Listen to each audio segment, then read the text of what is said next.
تو ہمیں سوچنا ہوگا، حضرت امام حسین رضی اللہ تعالی عنہ نے فرمایا تھا وَمِثْلُنَا لَا يُبَايُعُ، یہ نہیں کہا تھا کہ میں یزید کی بیعت نہیں کرتا، کہا میرے جیسا شخص یزید کی بیعت کر کیسے سکتا ہے؟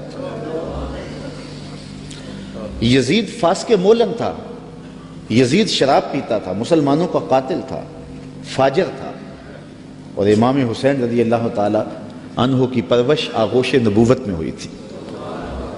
تو یزید کے ناپاک ہاتھ میں امام کا ہاتھ کیسے آ سکتا تھا؟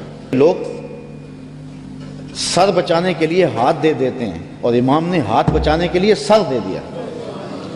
اور تاریخ کربلا کی پڑھیں، آپ کو نیزوں کے اوپر سر نظر آئیں گے، آپ کو گھوڑوں کی ٹاپوں پہ روندے جانے والے لاشوں کا تذکرہ ملے گا، لیکن امام کے ہاتھوں کا ذکر آپ کو کہیں نہیں ملے گا۔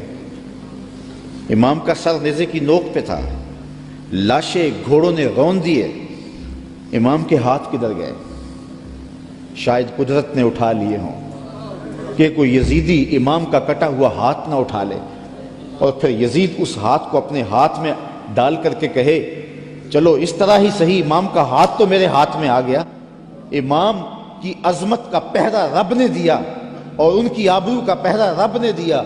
امام حسین کا کٹا ہوا ہاتھ بھی یزید کے ہاتھ میں نہیں آیا۔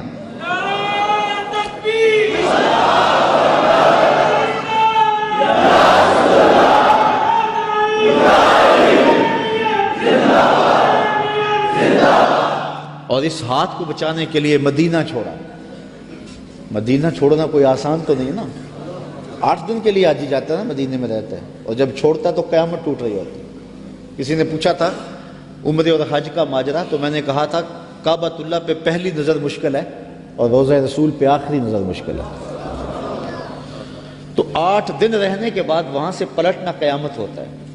اور جس نے زندگی مدینے میں گزاری ہے، جو پیدا مدینے میں ہوا، جس کے گھر کا دروازہ مسجد نبوی کے اندر کھلتا ہو، جس کا مسکن اور مولد مدینہ ہو، تو اپنی فکر کی آبیاری کے لیے اور یزید سے اپنے ہاتھ کو بچانے کے لیے آپ نے وہ شہر مدینہ بھی چھوڑا، شہر خوبہ بھی چھوڑا، پھر مکہ المکرمہ بھی چھوڑا۔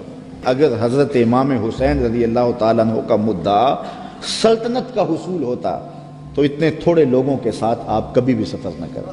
ٹوٹل 145 افراد ہیں، بچوں اور خواتین کے سمیت، اور سارا مدینہ آپ کا مرید ہے۔ طرمہ بن عدی بن حاتم راستے میں ملتا ہے تو 30,000 کا لشکر آپ کی پشت پہ کھڑا ہونے کا عندیہ دیتا ہے۔ آپ فرماتے مجھے یہ بھی قبول نہیں ہے۔ یزید کا مکروہ چہرہ بے نقاب کرنے جا رہے تھے اور اس شہادت کو چومنے جا رہے تھے جس کی بشارت رسول اللہ نے دی ہوئی تھی، اور پھر بڑھتے گئے اور اٹھنے والے قدم حضرت امام کے پیچھے نہیں ہٹے، اور قیامت تک لوگوں کو درس اور سبق دے گئے کہ حق کے لیے جان کا نذرانہ پیش کرنا پڑے تو یہ سودا سستا ہے۔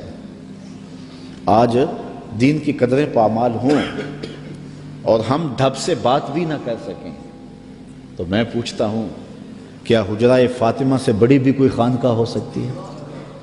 کیا حسین ابن علی سے بڑا بھی کوئی سجادہ نشین ہو سکتا ہے؟